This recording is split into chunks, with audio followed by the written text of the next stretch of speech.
오늘 말씀은 히브리서 11장 30절에서 32절 말씀으로 믿음으로 살아갑시다 라는 말씀의 제목으로 함께 말씀을 나눕니다.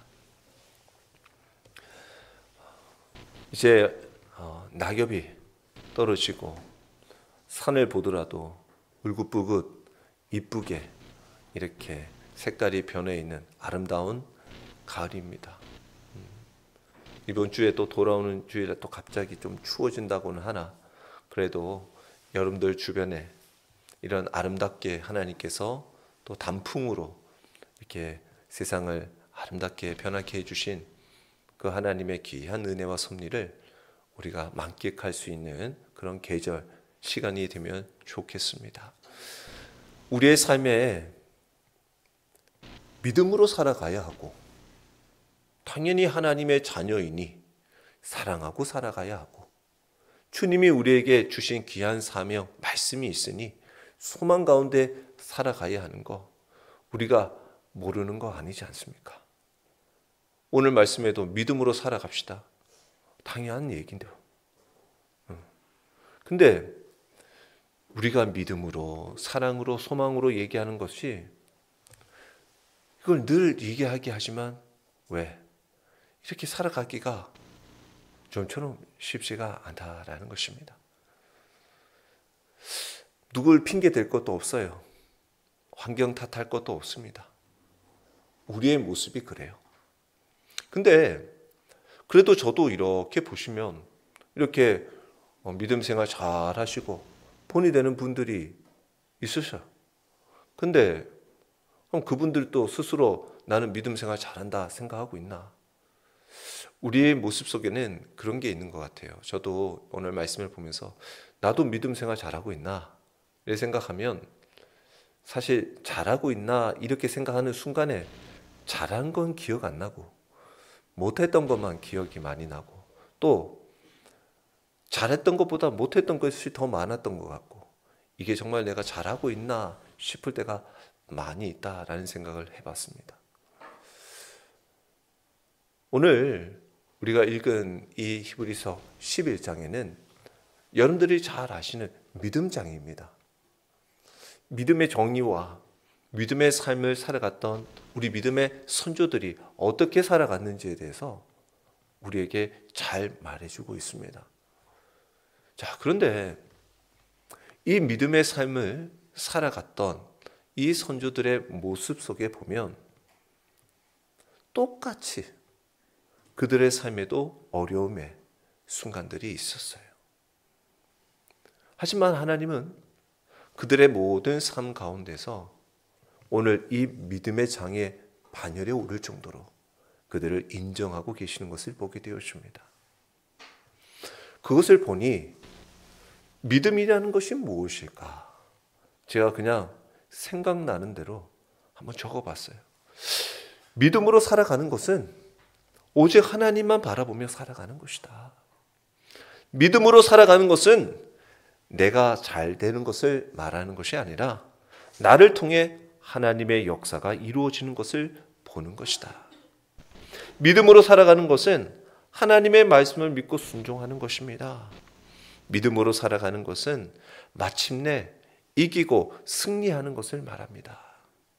믿음으로 살아가는 자는 주님 없이는 살아갈 수가 없는 자입니다. 믿음으로 살아가기에 우리는 이 예배의 자리에 있습니다. 이런 생각을 해봤습니다. 여러분들의 삶의 모습 속에 믿음의 길을 걸어간 여러분들에게 믿음을 본된 사람들이 있습니까? 성경에도 많은 인물들이 있고, 앞서 믿음의 선배들에게 보았을 때 여러분들은 나도 이와 같은 믿음의 삶을 살아갔으면 좋겠다라는 삶이 있습니까? 사실 이 믿음의 장은 그런 위로를 많이 줍니다. 왜? 앞서 이렇게 믿음의 삶을 살아간 선조들이 계셨구나. 이렇게 어떻게 보면 하나님을 향한 그 은혜를 사모하면서 간절히 믿음 안에 몸부림치며 살아갔던 사람들이 있었구나. 그것을 하나님은 다 알고 계시고 또 이렇게 말씀을 통해서도 기록하고 계시는구나. 그래서 마음속에 무슨 생각이 들었냐면 여러분들에게도 하나님께서 아무개야, 그의 너희 믿음으로 살아가는 것을 내가 잘 안다라는 그러한 하나님의 말씀, 또 음성, 또 하나님의 응답이 있기를 주의 이름으로 축원합니다. 그런 마음들이 들었어요. 그래서 여러분들도 믿음으로 살아간다. 다른 사람에게 인정받는 것보다 하나님께 인정받는 우리 교회요, 성도요, 삶이 되었으면 좋겠습니다. 오늘 그 중에 히브리서 오늘 읽은 11장 30절에서 32장에 나오는 그 믿음의 인물들에 대해서 함께 살펴보면서 좀 이야기를 나눌까 합니다. 먼저 30절에 보니까 믿음으로 7일 동안 여리고를 도니 성이 무너졌으며 라고 말씀하고 있어요. 여기에는 인물이 나오지 않습니다. 사람이 나오지 않아요. 앞서 우리가 말씀해 보면 그 4절부터 아벨, 에노, 노아, 아브라함, 사라, 이 믿음의 대표 선수들이라고 할 수 있는 그 인물들이 다 나오고 있어요. 근데 오늘은 인물은 나오지 않아요. 근데 우리가 이 말씀을 잘 알다시피 이 말씀에 어떻게 순종하고 믿음으로 행한 사람이 누구인지를 알지요. 거기에는 여호수아가 있고 갈렙이 있고 또 이스라엘 백성들이 있습니다.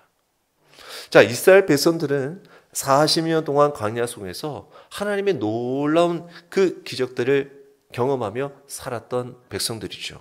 가나안 땅에 들어갑니다. 근데 그 이스라엘 백성들에게 어떻게 보면 이제 가서 그 가나안 땅에서 행복한 삶을 살아가야 할 땅이지만 그 땅에는 가나안 족속들이 남아 있었습니다.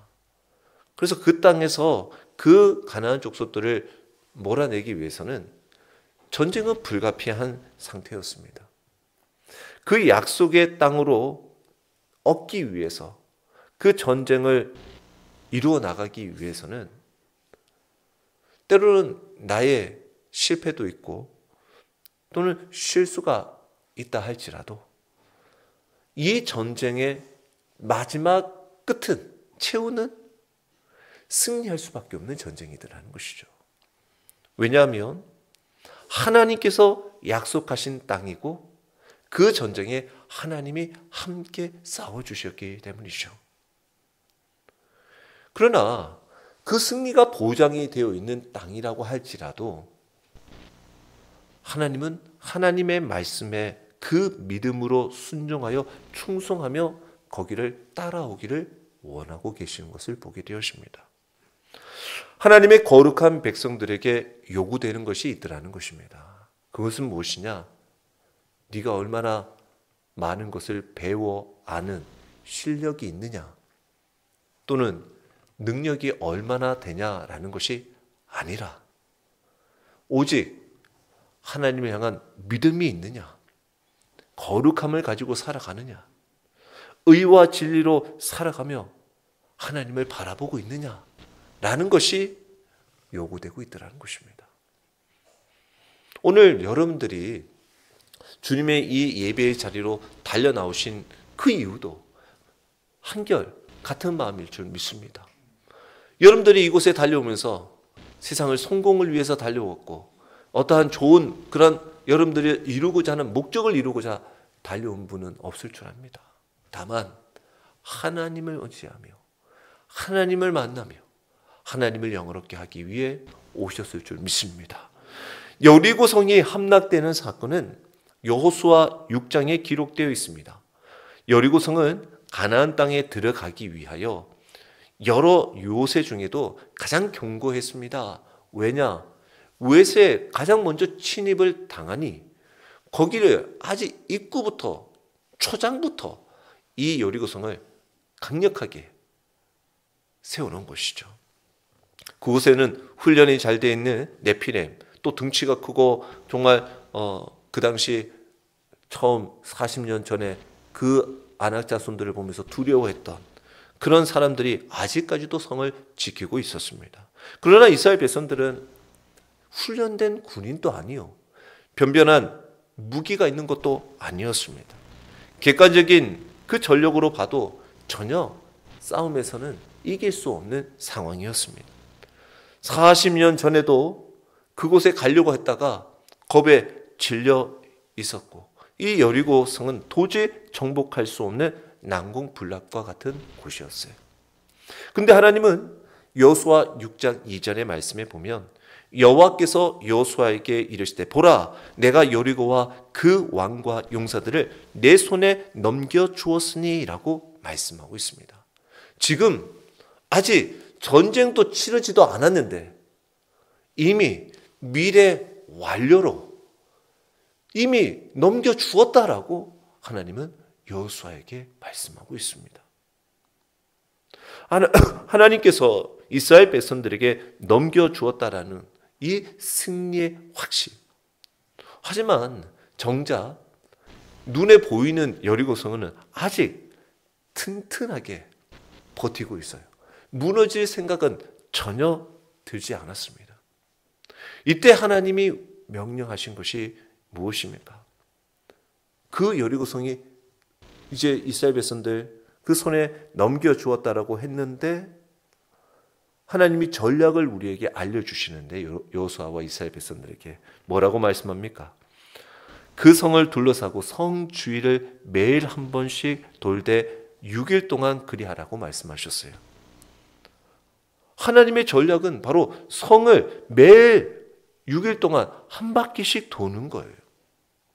아니, 그것은 전쟁의 작전이라고도 할 수가 없는 일입니다. 아니, 전략을 짜기 위해서는 뭐 밤에 어떻게 할지, 아니면 너희들이 지금 불침범은 어떻게 할지, 또는 무기는 어떤 무기를 만들어서 쓸지, 또는 어떻게 조를 짜서 돌격대는 뽑고 후방을 지킬지, 뭐 이런 걸 알려주시고 매복을 어디에 해야 될지 이런 것들을 알려주셔야 되는데 그런 거는 안 알려주시고 그냥 성을 도르라라는 얘기만 하신 거예요. 그리고는 7일째 되는 날에는 7번 돌고 7번째 돌 때 나팔을 잡고 언약궤를 매며 나팔을 불어 소리를 치면 성벽이 무너진다라는 것이었어요. 여호수아는 하나님의 명령을 백성들에게 전달합니다. 백성들도 순종합니다. 그리고 그들이 돌면서 해야 할 것은 침묵이었어요. 엉뚱한 말 하지 않게 하였습니다. 마침내 7째 날에 7바퀴를 돌고 그 하나님의 말씀대로 제사장이 나팔을 불고 백성이 외치니 여리고성이 무너졌습니다. 이스라엘 백성들의 행동은 여리고성 사람들이 보기에는 좀 어이가 없는 일이었을 겁니다. 이 사람들이 뭐 하나 싶었을 겁니다. 지금 가뜩이나 긴장 상태에 있는 그 여리고성 백성들은 전쟁을 하겠다고 하는 사람들이 아무 말도 없이 그냥 성만 뱅글뱅글 도는 거죠. 얘네들이 왜 이러나? 하루, 이틀, 3일 계속 한 바퀴씩 도는 거죠.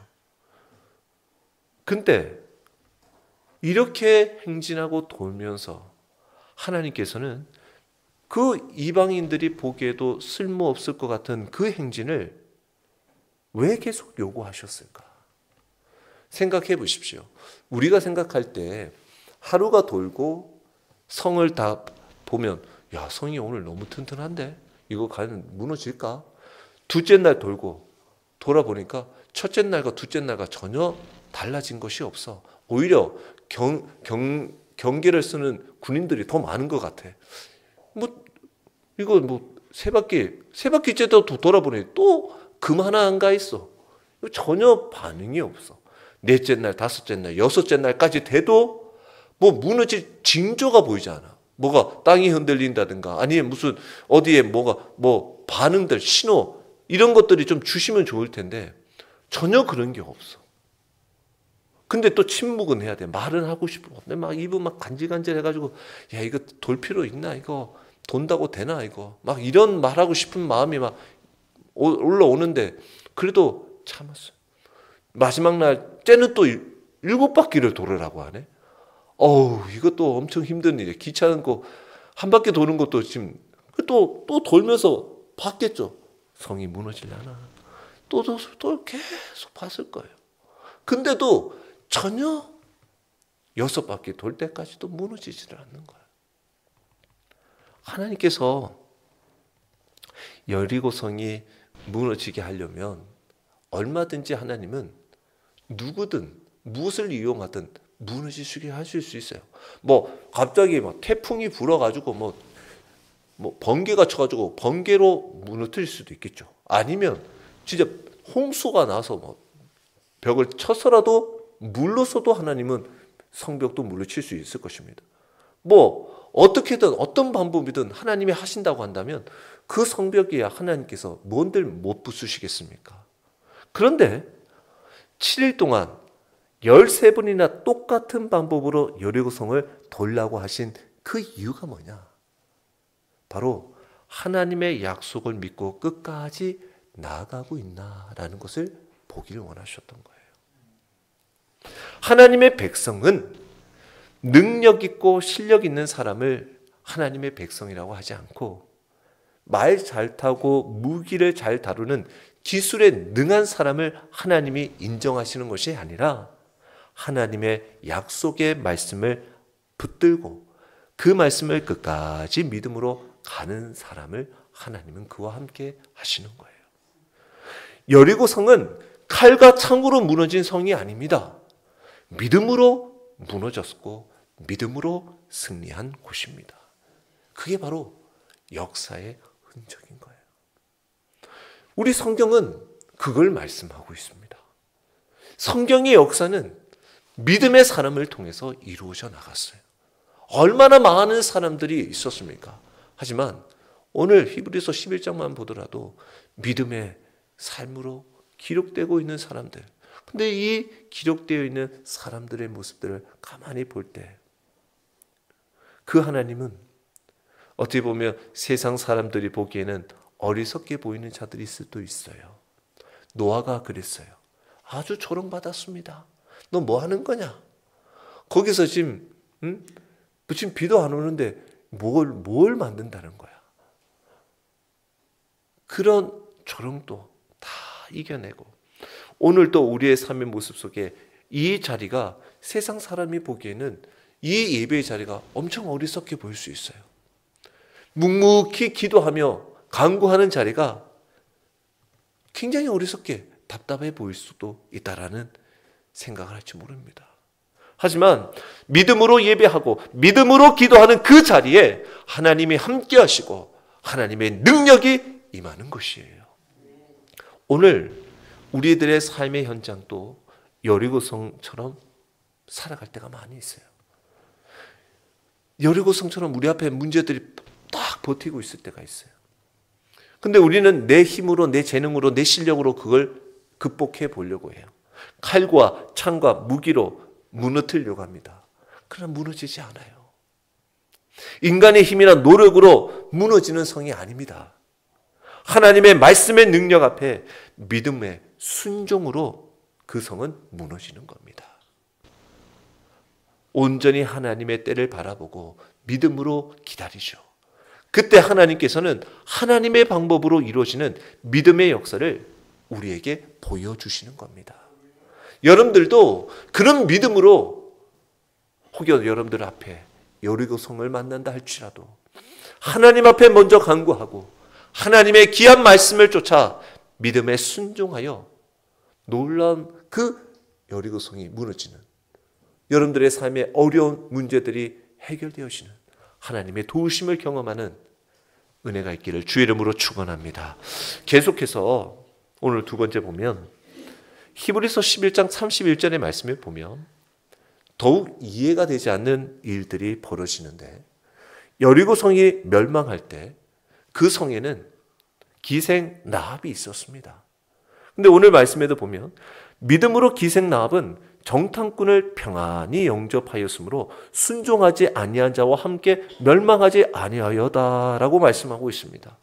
아니, 히브리 이 저자가 정확하게 누구이냐라는 걸 학자들이 명확하게 밝히지는 못했습니다.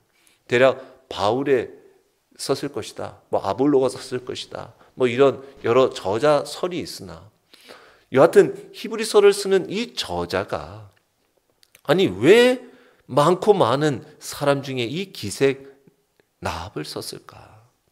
아벨, 에녹, 노아, 아브라함, 사라, 이런 사람들과 비교할 수가 없는, 같이 동등한 믿음의 자리에 놓기가 너무나 좀 부족해 보이는 나합이라는 이 이방 여인을 여기에 기록하고 있더라는 거죠. 그것도 우리가 잘 아는 오늘 말씀에도 기생입니다. 기생.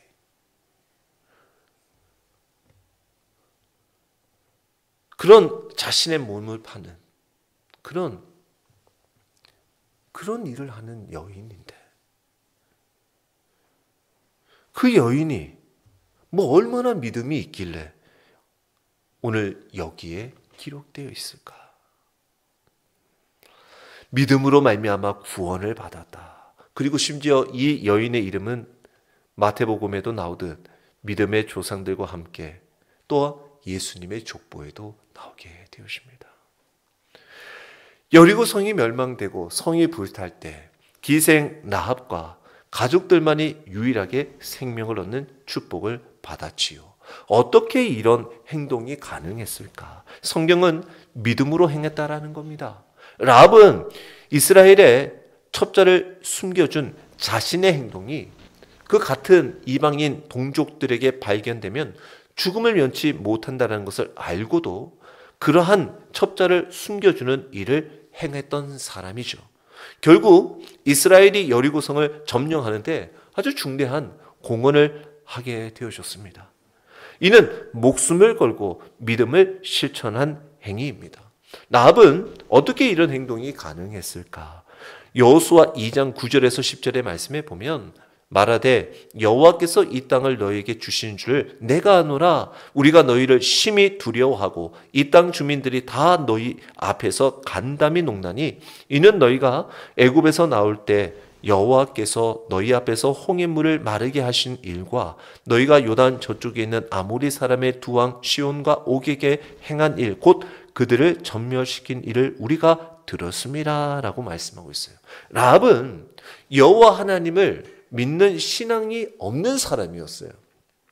그런데 어느 날 여기에서 자신이 기생이니 그 성벽 위에서 살고 있는데 사람을 왕래하는다가 들려지는 소문을 듣고 지금 이스라엘이라는 애굽에 그 종노를 하던 그 민족이 지금 우리 땅 가나안 땅으로 오고 있더라.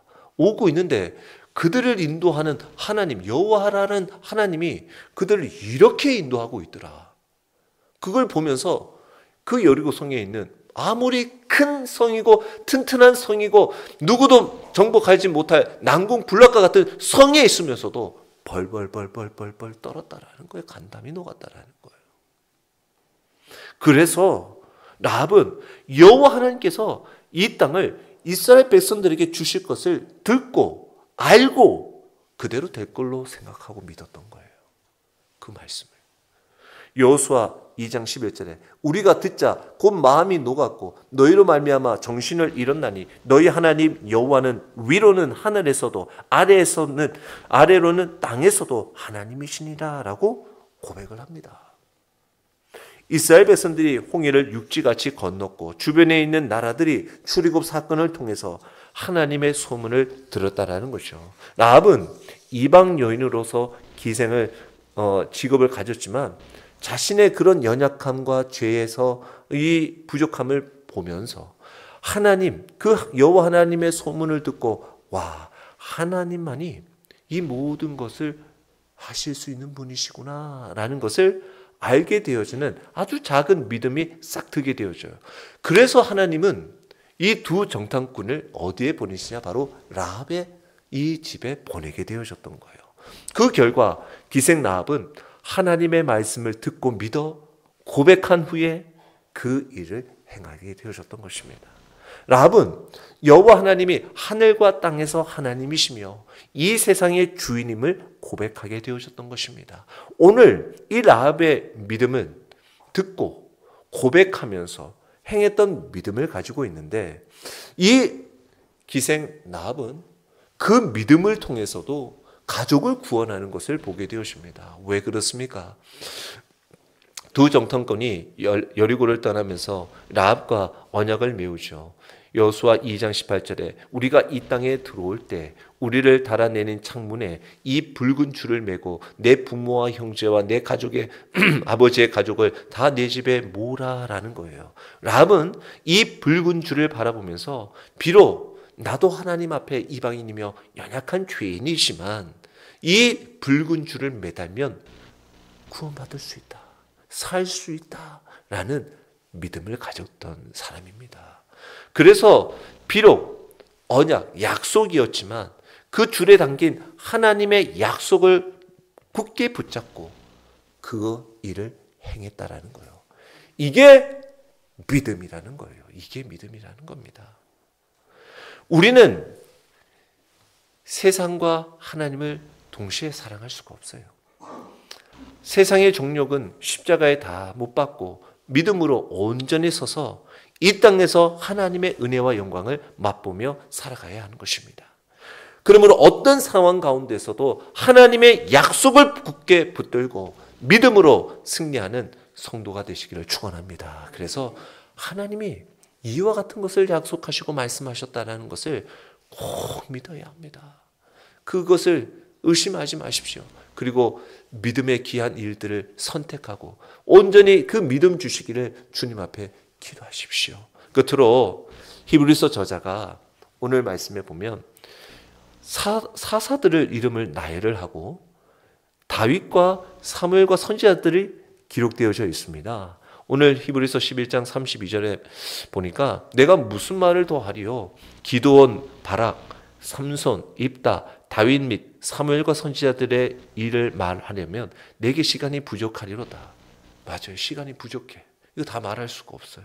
그래서 저도 이걸 준비하면서 아주 짧게, 시간이 부족할 수밖에 없어요. 짧게. 그래서 33절, 34절에도 이 설명들이 좀 나열되어 있습니다. 설명이 되어 있는데, 자, 여러분들이 사사기를 잘 보시면 아시겠지만 사사시대는 어떤 시대입니까? 바로 그때 이스라엘의 사사기 21장 25절에 보면 딱 한 말씀으로 정리가 되죠. 그때 이스라엘의 왕이 없으므로 사람이 각기 자기 소견에 옳은 대로 행하여더라 라고 말씀하고 있어요. 하나님 없이 그냥 자기가 왕이 돼서 자기가 인생의 주인이 돼서 자기가 제일 똑똑한 거예요. 그냥. 그래서 자기의 옳은 대로 살아갔다라는 거죠. 어떻습니까? 지금의 시대와 비교해 보면 어떻습니까? 뭔가 비슷한 모습이 있지 않습니까? 지금도 얼마나 많은 사람들이 많은 정보에 많은 사람이 얼마나 똑똑하게 살아가는지 모릅니다. 그래서 자기 소견대로 살아갑니다. 그런 영적 암흑 시대에 믿음의 귀한 하나님의 쓰임받는 사사들을 불러주셨는데 그 불러주신 사사들의 이름을 보니까 기드온, 바락, 삼손, 입다, 어라? 이 사람들이 활약한 것은 대충 알겠는데 고개가 좀 까우뚱거리는 사람들이 이 사람들이에요. 사실 첫 번째 사사라고 하면요, 온니엘이고 둘째 사사 에훗이 있는데 사실 그 12사사들을 보면 좀 그래도 굉장히 칭찬받는 사사들, 아니 오히려 여기에 이 사람 대신에 이 사람을 넣으면 더 좋을 것 같은 이름들이 있어요. 예를 들면 발락과 같은 사람이에요. 발락도 네 번째 그 사사인데 원래는 이 발락이 자기 혼자 힘을 쓰려고 한 게 아니라 그 여성 사사였던 드보라 그 드보라 사사가 하나님의 말씀을 이 바락에게 얘기를 해요. 근데 바락이 그 얘기를 듣고는 나는 당신과 함께 가지 않으면 나는 가지 않을 거요 라고 얘기를 합니다. 하나님이 분명히 말씀해서 승리케 하신다고 했는데 나는 당신과 함께 가야겠습니다라고 아주 남자로서 좀 부끄러운 얘기를 해요. 여자를 의지합니다. 그래서 같이 가자고 얘기를 해요. 그래서 어떡합니까? 드보라가 같이 갑니다. 가면서 하는 얘기가 너 여기서 승리는 하지만 그 왕을, 그 장군을 죽이는 그 업적은 너가 얻지는 못할 것이다 라고, 승리의 그 영예를 얻지는 못할 것이다 라고 해서 결국은 그 장군을 죽이지 못합니다. 시스라는 장군도 어떤 여인에게 죽음을 당하게 되어지죠. 그리고 입다도 그렇고, 입다는 인신제사, 사람을 제사하는 그런 일을 서원했다가 자신의 딸을 이렇게 하게 되어지는 일들, 그리고 여러 가지 실수들을 좀 범하는, 에브라임이 야, 왜 우리가 이렇게 했냐 하고 시비를 걸자 같은 동족인데 그냥 한 4만여 명 정도 이상을 죽여버리는 그런 끔찍한 일을 했던 사람들이 입다예요. 그리고 뭐 기도원은 아시다시피 하나님 말씀에 늘 그걸 계속 의심해서 여러 가지 표적을 보여달라고 요청을 했던 연약한 사람이었고, 삼손 잘 알잖아요. 삼손이 나름대로 힘도 아주 셌지만 거기에 비하면 성격이나 그런 거, 그 생활에 물러남은 이로 말할 수 없는 사람이었어요. 그런 사람이었는데 하나님은 오늘 이 히브리서에 믿음의 자들로 세워져 있습니다. 자, 이것을 보면서 우리가 알 수 있는 것이 뭐냐? 하나님은 그들을 믿음의 좋은 평판을 받은 사람 가운데 이름을 기록해 두셨는데 이 기준이 사람의 기준과 하나님의 평가의 기준이 다르더라는 것이죠. 사람은 외모를 봅니다. 근데 하나님은 중심을 보시죠. 사람들은 업적과 성취를 봅니다. 근데 하나님은 동기를 보셔요. 사람들은 결과를 중시합니다. 하나님은 과정을 보십니다. 사람들은 땀과 노력과 정성을 중시하죠. 그러나 하나님은 믿음으로 행하냐 사랑으로 행했냐를 보시는 겁니다. 사사들의 믿음은 죄로 인해서 고난을 당하는 이스라엘 백성들을 구원하는 믿음이었어요. 원수를 물리치고 승리를 쟁취하는 믿음입니다. 기드온, 바락, 삼손, 입다는 물론이요 모든 사사의 임무가 그랬습니다. 하나님은 사사들의 개개인의 지혜와 능력과 인품과 사람들을 휘어잡는 덕스러운 지도력 또는 리더십을 보고 용맹함을 보고 그들을 점수로 줘서 그들을 지지해서 세우신 것이 아니더라는 거예요. 하나님은 그런 사람들을 뽑아서 이스라엘의 사사로 세우지 않았다라는 겁니다. 겁이 많고 좀 소심하고 인격적으로 좀 결함도 있고 또 잘 살지 못하여 교육도 못 받은 하류의 인생을 살던 그런 사람이라고 할지라도 하나님의 말씀을 듣고 믿는 사람들을 사용하셨다라는 거예요. 하나님은 돈 있고 힘 있고 똑똑한 사람이 필요한 것이 아닙니다. 말씀을 들을 때 믿고 순종하느냐 그 사람을 필요로 합니다. 하나님은 인간적인 재능과 지혜를 신뢰하지 않으십니다. 영적인 삶을 살고 하나님의 영광을 드러내며 승리의 삶을 사는 데 필요한 것은 내가 가지고 있는 타고난 재능이 아니고 내가 뒤에 개발했던 눈물로 땀으로 닦아가며 노력했던 결과물도 아닙니다. 하나님의 음성을 듣고 순종하고자 하는 믿음이 하나님 앞에는 전부입니다. 그래서 이게 우리가 위로가 되는 거예요. 여러분들도 어떤 자격과 조건이 주어진 자들에게만 믿음을 주고 그 믿음의 역사를 이루어 가신다고 한다면 우리는 거기에 올라갈 수가 없어요. 근데 우리도 연약하지만 하나님은 우리에게 주신 귀한 그 말씀을 붙들고 믿는 자를 하나님께서는 쓰신다라는 거예요. 우리에게는 연약함과 약점, 실수가 있습니다. 그럼에도 불구하고 믿음 주셔서 우리를 하나님의 사람으로 살게 해주셨습니다. 하나님은 연약한 인생을 통해서도 믿음과 신앙을 지킬 때 영광을 받으실 줄 믿습니다. 하나님의 그 은혜를 잊어버리지 말고 겸손히 하나님의 뜻을 따라 믿음으로 승리하는 성도여 우리의 삶이 되시길 주의 이름으로 축원합니다.